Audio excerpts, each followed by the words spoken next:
جلول سی ہے۔ منجلے بھائی نے کہا، بھائی اب تو کچھ مزہ آنے لگا تھا۔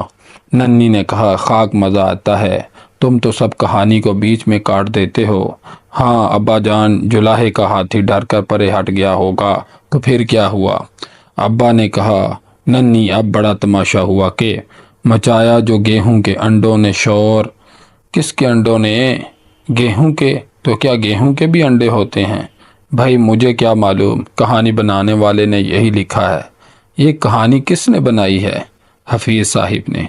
ابا، اب میں سمجھا، آگے سنائیے ابا جان جی۔ ابا جان آگے بڑھے۔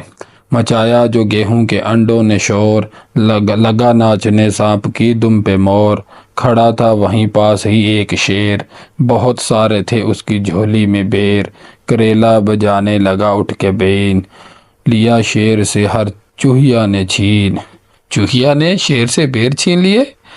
جی ہاں، بڑی زبردست چوہیا تھی نا۔ اب بچوں کو معلوم ہو گیا تھا کہ ابا جان ہماری آزمانے کے لیے کہانی کہہ رہے ہیں۔